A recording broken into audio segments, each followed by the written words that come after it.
All right. Hi. So, do you mind introducing yourself and introducing where are we? What are we doing here? Sure. My name is TK Cellars, and I am the general manager of the Union Square Green Market, which is where we are. The Union Square Green Market is a producer-only farmers market in the heart of New York City, run by a nonprofit called Grow NYC. We run about 54 producer-only farmers markets in New York City. This is our flagship, and it is a beautiful Saturday morning. Awesome. What kind of products do we typically see here? Well, it's all local produce. We have just about anything you can think of that can be grown or produced in the Northeast. Fruit, vegetables, flowers, plants, baked goods, jams, jellies, pickles, horseradish. That's about it. Beef.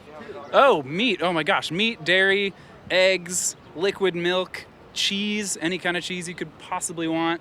Lavender, all kinds of other stuff too. Awesome. When's it open? This market is open 4 days a week, Monday, Wednesday, Friday, and Saturday. Our 54 other markets are open 1 or 2 days a week each. We cover all the days of the week. Half of our markets are year-round, and half of our markets are seasonal, which open only during the growing season, which is July to November-ish. And how'd this get started? Green Market was started in 1976. We celebrated our 40th anniversary last year by a couple of city planners, Bob Lewis and Barry Benepe. It was started because they noticed two things. First, a lack of local produce and fresh produce available in the city for consumers. And at the same time, they noticed small and medium-sized farmers in the region losing their land or having to sell their land because they had no way to make money off of their produce. And so they started, the first market was actually over on 59th Street and I think 9th Avenue. And shortly thereafter started Union Square as a way to get those farmers into the city, give them a way to sell their produce directly to people, and give people, obviously, a way to get fresh, delicious produce. A couple other things. I noticed that on Saturday, Monday and Wednesday and Thursday, is it? Monday, Wednesday, Friday, Saturday. Monday, Wednesday, Friday, Saturday. But sometimes there's different people, right? Yes. So every day we have a different lineup of farmers. Our biggest days are Wednesday and Saturday, and that just happened organically, no pun intended. But yeah, we get a pretty wide variety every day. Saturday, certainly you see the widest and the most farmers, because the weekend we see a lot more people come out. But every day is slightly different. Don't some of the restaurants, chefs come in here and buy? Yes. Restaurants, the restaurants, really the restaurant culture around Union Square has evolved alongside Union Square Green Market. And some restaurants have opened just so that they can shop here or because they had access to the awesome produce here. And certainly, we see a lot of folks on Wednesday, for instance. The chefs in the morning early are just rolling through here with their carts all over the place. But famous New York chef. Yes, famous chefs. Dan Barber is one who we see frequently here, sometimes with his family as well, and plenty of other chefs whose names I unfortunately don't know, but I understand they are very famous. What's the website? Our website is www.grownyc.org. And Grow NYC is our parent organization that started all this. And this is the Union Square, so they click on the Union Square. Yep, and then find Green Market, find Union Square, and check us out. You're listening to the UnCommonCore podcast with your host Thomas Howell. Do you mind telling me who you are and what you're doing at the Union Square Farmers Market? Well, I work for Chateau Renaissance, which is a winery in upstate New York in the Finger Lakes on Keuka Lake. The winemaker is French. His family has been in the wine business for hundreds of years, so he's very much into the way French people make wine. We come down to the Green Market every Saturday, and his specialty is champagne over there, and he does fruit wines, which are made without any grapes. You can see how unusual they are. We have rose petal, lavender, wild strawberry, and then runs the gamut of peach, red raspberry, strawberry, and rhubarb. How do you make a wine without any grapes? Well, grapes are not what makes the wine, which is everybody's misconception. It's really the fermentation process, which consists of wild yeast, some sugar, which is the catalyst that ferments, and some water, and actually then the fruits or the grapes, and that's what does it. Do you have a favorite wine? It's not fair to ask me. It kind of changes all the time. I mean, we also do, I love our Pinot Noir. I think it's terrific. We do dry reds and dry whites. Where are you permanently located? You have a permanent location? Yeah, up in the Finger Lakes on Cuca Lake. Do you have tours? Yes. We're not signed up with tours, but we do give tours. We are in Hammondsport, which is the beginning of the lake, and so there's a picture, a hand-drawn picture of our winery, and the winemaker also designs all our labels, and they're very much in a Renaissance feeling. So Chateau Renaissance is a perfect name for it. And I wish he was here right now because he is very much a Renaissance man. Is it a family farm, or how many people? Yeah, it is a family business. It's owned by Patrice and Charmaine DeMay. They own it, they run it. Patrice does most of the work. He's very into what he does, and he likes it done the way he likes it done, and it all works out very well. Is it aged in like oak barrels? We do no oaking. France does not oak wines, so he does not do any oaking. Our wines are not aged. I mean, maybe they're 2 to 3 years old, but it's a small one. Yeah, it's a small winery, so there's not enough space to actually keep it to age in. And we are probably the last of anyone able to use the word champagne in the United States. This is grandfathered in before the rules. Yeah, we're open 7 days a week. It's beautiful. We have 17 acres. Wow. Yeah, so it's really special. Sounds great. Thank you so much. And I just want to say to the listeners, the actual bottles of wine are so gorgeous. They're very thin. They're very appealing to the eye. Patrice is very much into his bottles. He picks all the bottles. We have this heart bottle, which has pure wild strawberry wine in it. We have cream sherry in our Man in the Moon. Shaped like a moon. Man in the Moon bottle. Yeah. Wow. This So is what do you put 18 that? years. This is 18 years old. Wow. Okay. Yeah. And you got a cool one with frosty. It's a sangria, right? It's a Frosty white sangria topped off with peach wine. Wow, the sangria looks cool. It's a cool bottle. Yeah. Little triangle. People, after they finish with the wine, they reuse the bottles in anything they can think of. So a lot of people use this as an olive oil bottle. Yeah. Sounds great. Thanks a lot. Thank you. Thank you so much.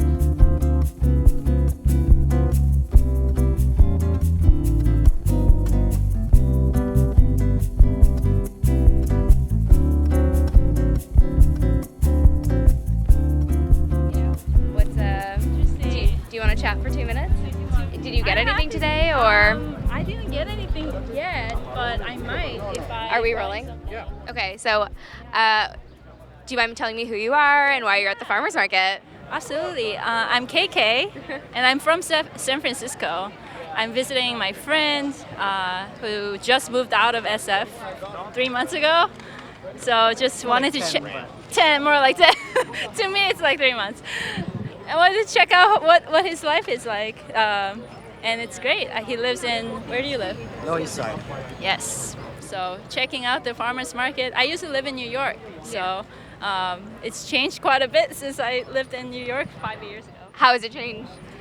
I think it's cleaner. I don't know, I know. But that's like my memory of New York. It's, messy, all vibrant. I think it still has that vibe. No more mess, no more. No, it still has a vibrancy, which is the part that I love the most about Where do you New live York. in San Francisco? I live in Hayes Valley in San Francisco. Hayes Valley? Yes. Oh, yeah. It's a nice neighborhood. Yeah. It's very boutique-y, Yeah. very fancy, expensive, cute neighborhood. San Francisco is awesome. There's so many interesting people with weird colors like mine. So San Francisco is better than New York? I think it's interesting and different. I wouldn't say it's better. Why did you guys decide to go to the farmers market? So I was actually on the way to this thing called Humans of New York. No, I went to Bangkok. Yeah, this is what I'm here for. I'm actually here to talk to random people and try to, get to know the people. And it's great that I can actually talk to people, and I feel like I'm actually getting to know about the city more by talking to people rather than just walking around. Where are you from? I'm from Germany originally. I lived in San Francisco for a while, and so you're we both went San to school Franciscans? together too. Yeah. Actually. We went to school together, and In CMU, yeah. And Many years 8 ago. years ago, I don't know. Where'd you go to school? Pittsburgh, Carnegie Mellon. I didn't love the city. I don't know. It's a cute little college town, and that's where I met most of my friends, international friends, and all of my best friends are from that school. So, and now they're all over the places, from San Francisco, New York, Would you Germany. say Hayes Valley is one of the better places, so if people listening want to go to San Francisco, they should probably go to Hayes Valley. Yes, Yeah. yes, that's the Take best the neighborhood 22 to go train. to. Yes. Take the 22 train tour. 22 bus, yes. 22 bus Mhm. tour. Every other stop on the 22 bus. Yes, or take off at Van Ness, walk, yeah.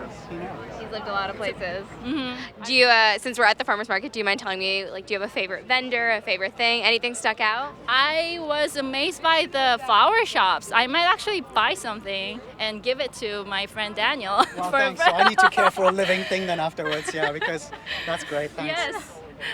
Yeah, that's my favorite thing so far, and just everything here. Isn't the lavender amazing? I don't know if you walk by the lavender stand, but Big it bunches of them. smells. Yes. Yeah, and it smells It's- so aromatic. I know. I might actually go back there. And I noticed how, compared to San Francisco farmers market, I was just telling him, it just feels more put together and it's more vibrant. I don't know what it is, but it's the best, one of the best farmers market. Would you say it's busier, less busy, or just as busy as you expected? It's just as busy, but I think Getting it's busier. yeah, it is getting busier. Yeah, but I think people are just happy and very calm, which is the part that I love most. About Not usually a classic descriptor for New I know. Yorkers. All right, well, it's a pleasure talking to you guys. Yeah, thank you. And enjoy your trip. Thank you.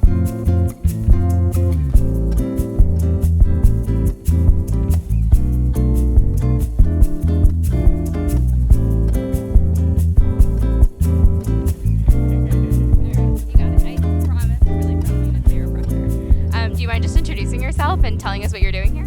I'm Paul, and this is my Uncle Tim, and he's the founder of the farm right now, the runner of it and everything. And we make cheese from our dairy cows, and like we got mozzarella, our own forms of different cheeses that people are used to knowing, like make a cute little name, Muda for Gouda, stuff like that.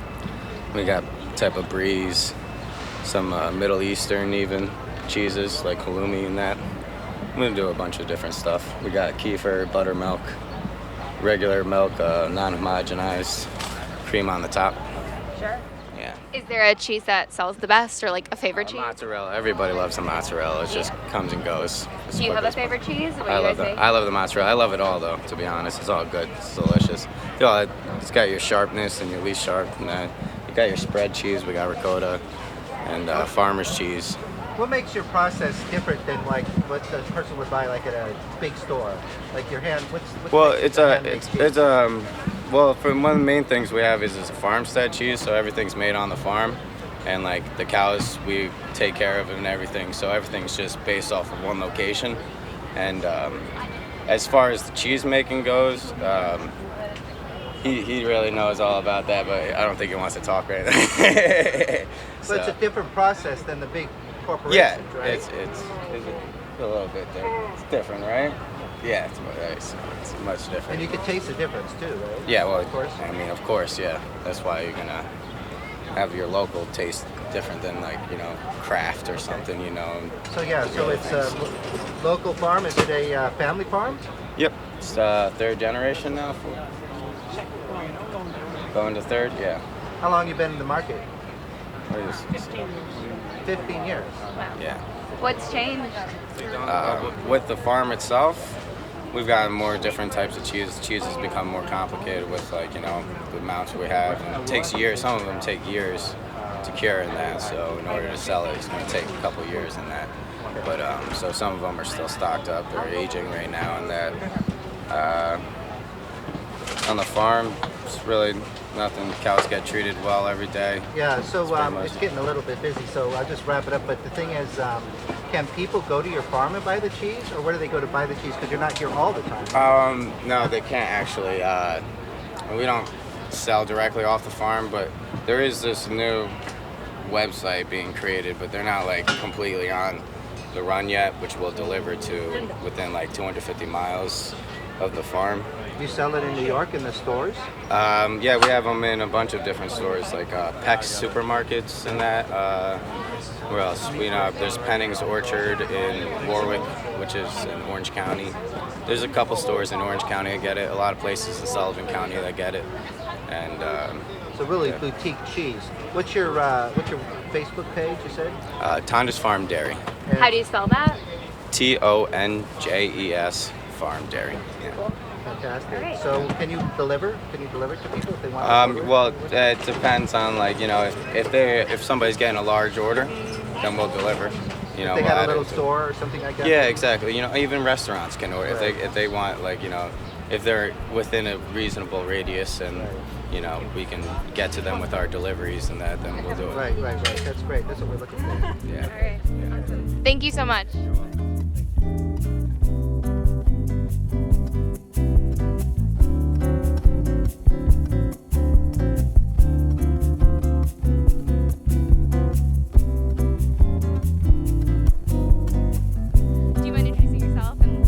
What you're selling here, who you are. Okay, my name is Martin, Europa, EUROPA, and what we selling here is apples, baked goods, pies, as you can see. What we have two places. One is 120 acres of fruit, then the other one is 60, the other one is organic. We have apples, pears, peaches, and plums. Yep. And what's the most important thing to growing apples? What's the most important thing to grow apples? Yeah, what's the most important part? The weather. Really? We depend of the weather. I feel like weather's been changing a lot. Like, how's that affected growing big season? time. Big time, yeah. Because last year we lost the apple crop because we have frost late in the season. So we lost most of the crop. Yep. Wow, that must have been really hard. It is. Yeah. Yeah. How long have you been at this market? How long have you Well, been myself been here for 20 years, but the owner, she been here since, I would say, 35 years. And what's changed? The business-wise. We don't do the same business that we used to do like 15 years ago. Do you guys offer new products, different products? How's the business changed? Basically, we offer the same products that we used to sell before, but as you know, there's a lot of competition now. Yeah, absolutely. Yeah. New York, not a lot of people associate New York with the apples, but New York was actually known for its apples. That's why they call it the Big Apple, right? Yep. Yeah, so this is the place to get the apples. You got it. But like I said, we depend a lot of the weather. Right. Yeah. That's been changing. A lot. Right. Yeah. What's your most popular product? Is that the apple cider? The apple cider and also the donuts. Apple cider donuts. Yeah. That's amazing. Yeah. Do you have a webpage? Yeah. Hudson Valley Hard Cider? Is that the name of the company, or is it just Hudson Valley? Breezy Hill Orchard. Oh, Breezy Hill Orchard. Yeah. Sorry. What's the location of the store? What's the address? It's Stone Ridge Orchard, but I don't know the number or the address in there. But if you Google on Breezy Hill Orchard page, then you will find they it can too. Go in there. Do you have like apple pies and stuff like that also? Yep, but we're not open yet until later on. Right. Yeah, we are open by the end of June. By the end of June. Yeah. We publish around that. Yeah, because then we have peaches and all that, and people come and pick peaches and all that. Yeah, Peach pie and all that. peach pie. Yeah, and everything is made from scratch.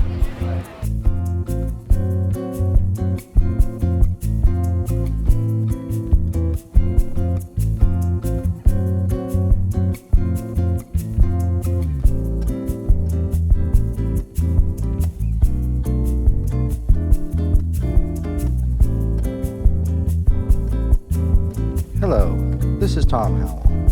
You know, I was thinking, Walt Disney didn't animate any seabirds. But if he did, he surely would have chosen the blue-footed booby of the Galapagos, a comical little bird of 32 inches with yellow eyes, a white breast, black wings, and spectacular pastel blue webbed feet.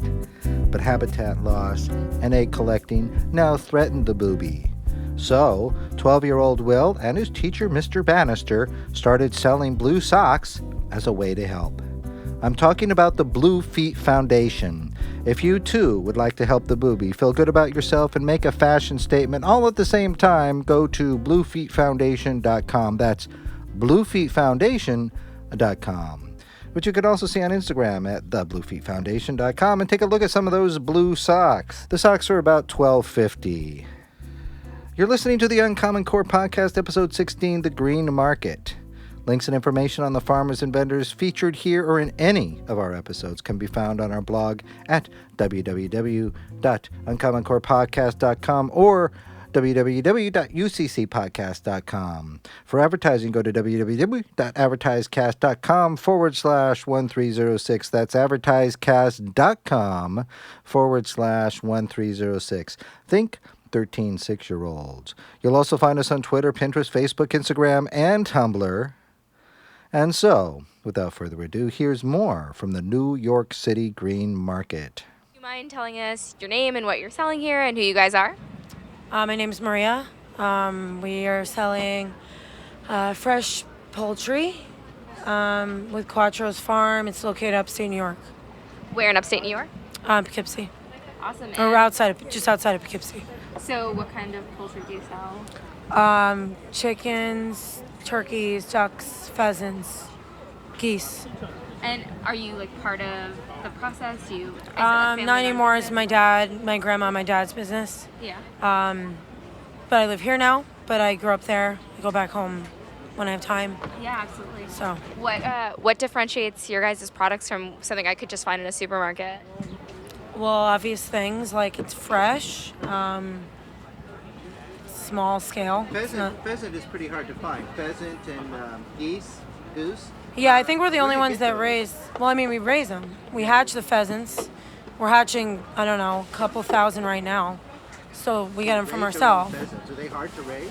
Yeah, they're really annoying. They're big, beautiful birds. They're small. They're like smaller than chickens. Oh, okay, like so maybe. I'm thinking of a wild pheasant. Well, I mean, they are essentially wild, but I don't have any today. But they're usually the biggest they'll get is like maybe 4 pounds, and that's huge. Because they're lean, they're game birds. But the geese we don't hatch, but we get them day old, like from a local hatchery. And they're also really hard to raise, but they're rare. Like not many people raise them. Who buys the geese and the pheasants and the ducks? Are they restaurants or just regular people? Or? We have some restaurants, but we don't have enough to supply consistently for restaurants because we have a store, and we supply ourselves and then we supply here. Okay. So we have like just enough for our people here. Like for Christmas, we have several hundred customers. So it's not. It's kind of exotic, pheasant and goose. I mean pheasants we would sell to the restaurant. We have 15,000 pheasants, but chefs are scared to buy them. Why are they scared to buy them? Because they don't know how to deal with the meat. Maybe it's different. I mean, there are definitely chefs that can cook them, but also like a lot of people are scared to eat them. So it's like a hard thing to commit to. Why are people scared to eat them? Because it's rare. Like you don't eat pheasant. Like you're not gonna go to a restaurant and spend like $30 on pheasant when you don't even know if you like it. I mean, I guess I'm asking because I feel like I see people eat all this stuff on Nat Geo, so I'm like, well, that's just a TV show. And also, once people see stuff on TV, like then they'll try it, but you don't usually see, I feel like pheasant isn't really often written up either. If like the Times wrote it up, maybe then people would eat it. Yeah. But they haven't written it up yet, so we have yet to be popular with that. It's an natural American bird, right? It's a game bird. Yeah, there's a lot of customers that are visiting from Midwest, and they hunt them and eat them all the time. Yeah. So they're just like, oh my God, but like New Yorkers don't love it. really eat it. Do you like pheasant? Yeah. Yeah. It's pretty good. Definitely. What's the hardest part about raising them? Or geese? Or keeping them from predators, keeping them healthy. Yeah, they have a personality, the geese, right? Yeah, they're pretty friendly. Yeah.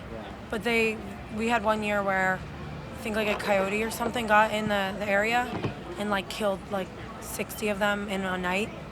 So my dad was just like, great, like what do we do, So that's like tough. That's really tough, man. Do you have a website or something like that? No, we are too old school. I have a card. Do you have a permanent location apart from the? Yeah, we have a store in upstate New York. Where's your store? So it's in right near Millbrook, New York. It's right off the Taconic. And what are you guys called? Quattros. Quattros, okay. That's QUATTRO''S. Thank you so much for talking with us. Thank you guys. All right.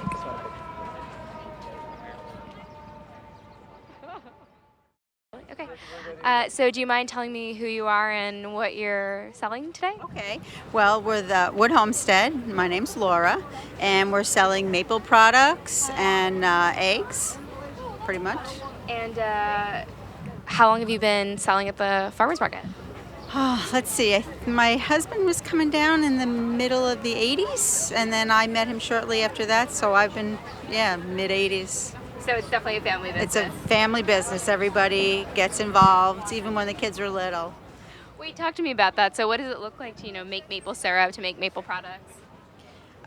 Well, we tap the trees, right? You put a little spile in the tree, and then the sap comes out, and then you collect the sap, and then you go and you boil it up, and then you filter it in case like any bugs or leaves or something had gone in there, and then you bottle it up.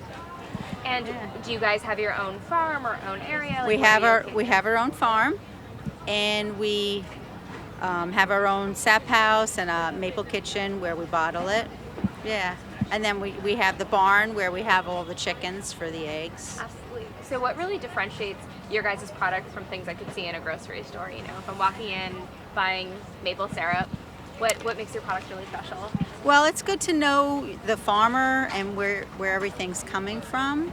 And then for our eggs, right, they're free range, so they're not in cages. They go outside during the day. So they eat bugs and worms like they're supposed to and run around in the grass and the sunshine. And then they come out inside at night to roost and then lay their eggs in the morning. So it makes a nice yellow yolk, and it's much healthier for you. I have a quick question about the maple. Because the maples, what are your prices on the maple syrup? You got $7.50 for a little jug. It's in a little jug, plastic jug. It's a half pint. It's $9.50 for 12 ounces. 12 ounces. And then what's the jar over there? Is that honey? Is that maple also? These are all maple. The ball jar. Yeah, these are all maple. $12.50 for a pint, whether you have it in the plastic container or the glass. Some people only like glass, And Why is that? Well, they don't like to use plastic. Glass is more environmentally friendly. And then, like, I just had a lady bring back one so that we can sterilize it and reuse it. But most of the time, people like to use the bottles themselves. They can reuse. It's a mason jar. Yeah. Well, so they're reusable. And your maple is from upstate New York? Upstate New York. We're located in the Catskill Mountains. Yep. What distinguishes the different maples from the different parts of the country?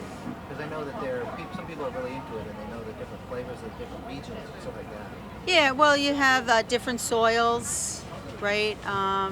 Different methods of producing it. Like if we use it on a wood fired. Then you have other people who put it through reverse osmosis, and then they can put it in propane, and that wood fire really gives it a good flavor. That's what you do? Yeah. Oh, okay. Yeah, because I know that people that are really into it, that there's all these different kinds and all these different prices and stuff like that. Mm-hmm. So, you have this available on the internet? No, we only sell it down here at the farmers market. Oh, that's it? Yeah, we have Saturdays at Union Square here, and also Grand Army in Brooklyn on Saturdays as well. What about during the week? Not during the week? Not during the week. I'm a teacher. So do you have a little booth or something in your hometown if they came to visit your plantation? Nope. Did you just say, go home? Well, no. I mean, my brother-in-law is next door. He has a place you could buy it, but we don't. You don't sell it in stores? We don't sell it in stores, just the farmer's market. Okay. And what's your best-selling maple product? Well, we have maple syrup, goes very well, and then during the summer we have mint tea, and that's a big hit. Okay. I have to ask, I'm curious, what is maple cream? Well, I think most people know what maple syrup is, but what's maple cream? It comes in a jar that looks like hair product, so I'm curious. Yeah, okay, so maple cream is pure maple. What we do is we take it and we boil it up to a higher temperature so that more of the moisture will evaporate out, and then we cool it again to a certain temperature and then stir it, and it will cream up.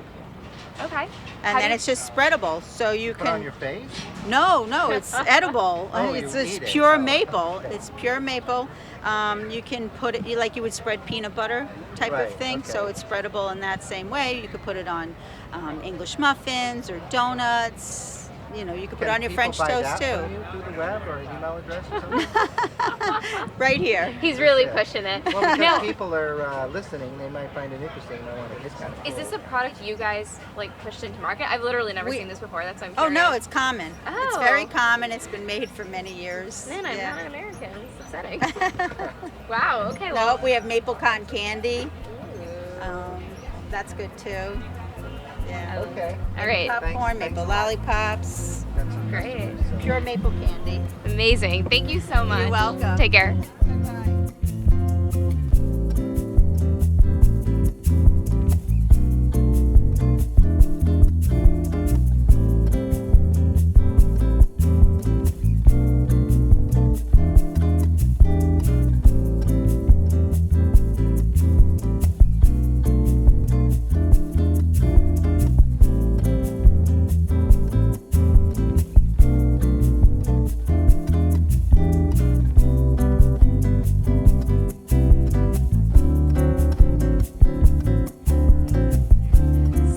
What are you guys selling? We do grass-fed and finished beef, and pasture-raised pork and chicken that are soy-free organic fed.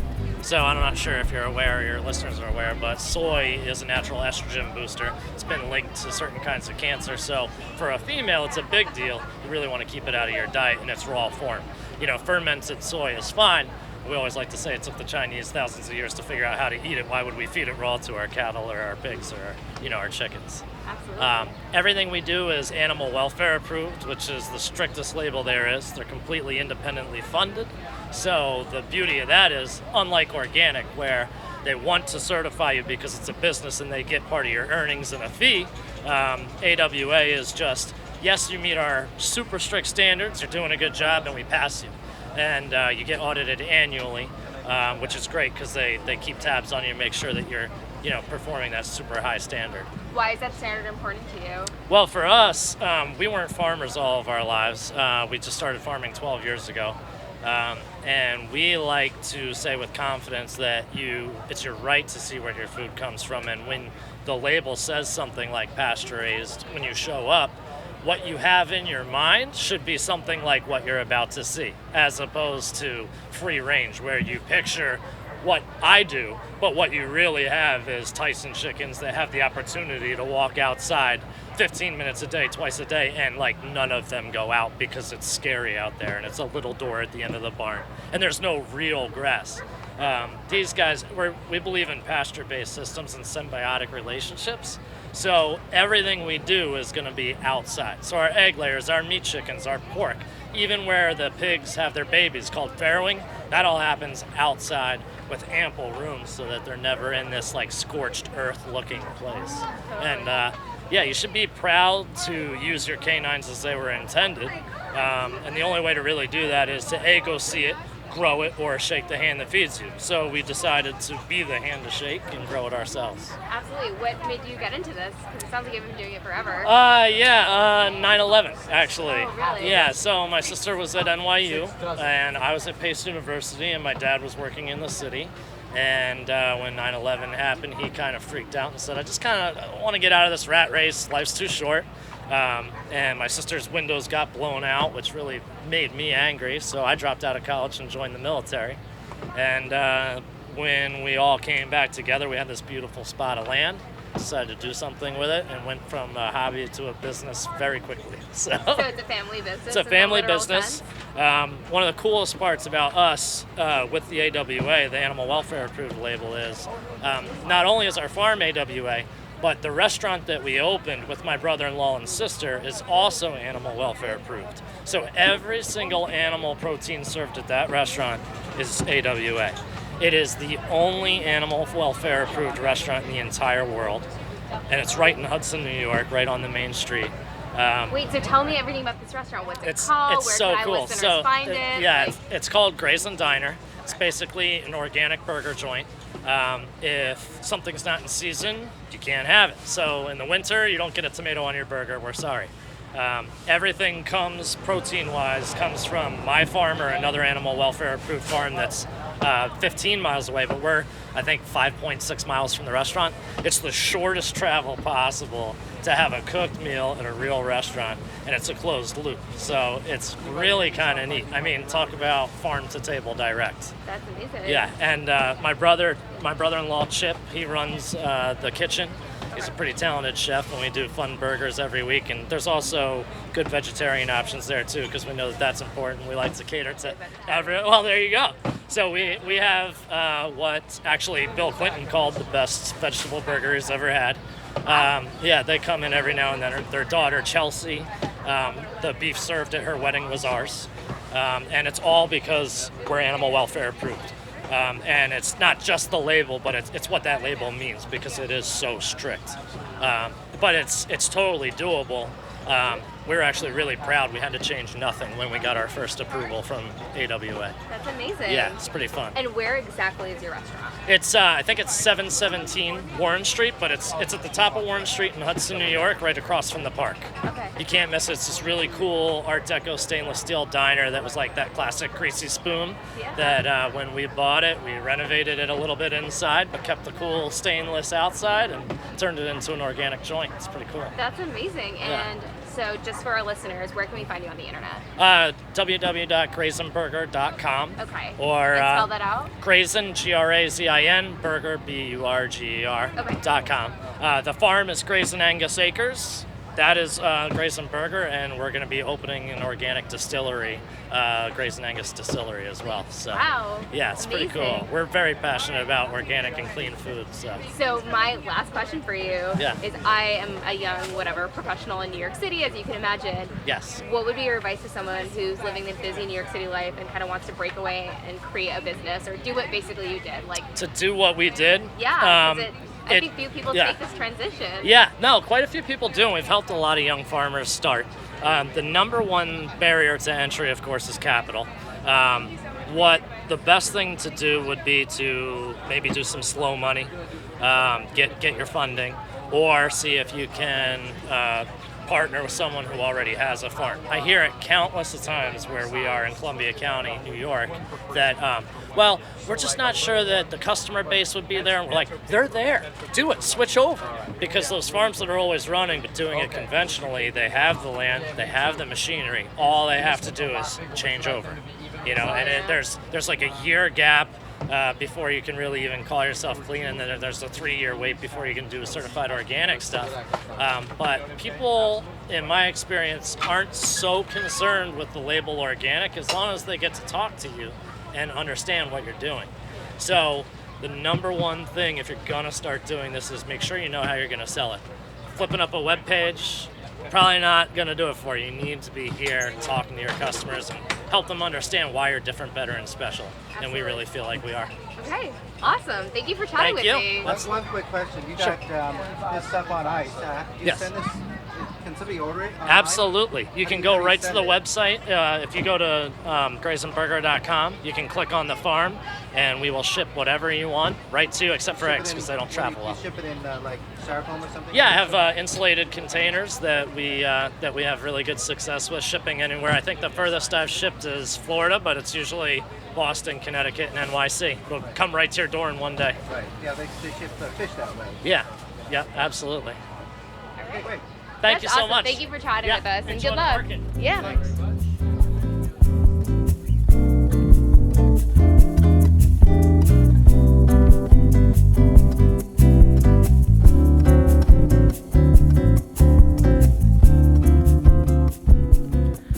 find out more about the Union Square Green Market or to find a green market near you if you live in New York City, go to grownyc.org. That's grownyc.org, grownyc.org, and find us on Pinterest at www.pinterest.com UncommonCorePod, or Instagram at www.instagram.com/UncommonCore Podcast, Twitter UncommonCore at UCC Podcast, Tumblr UncommonCore Podcast.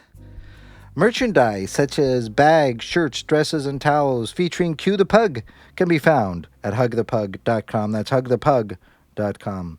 All these links can also be found at uccpodcast.com. Hit the subscribe button in iTunes, rate us, and tell a friend. Next time, Reefapalooza, where I talk to famous author, owner of 2 Little Fishes, and all-around reef expert Julian Sprung, among others, in the reef world.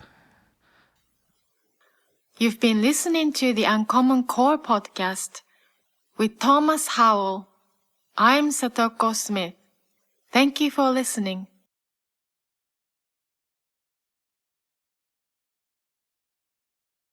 Oh.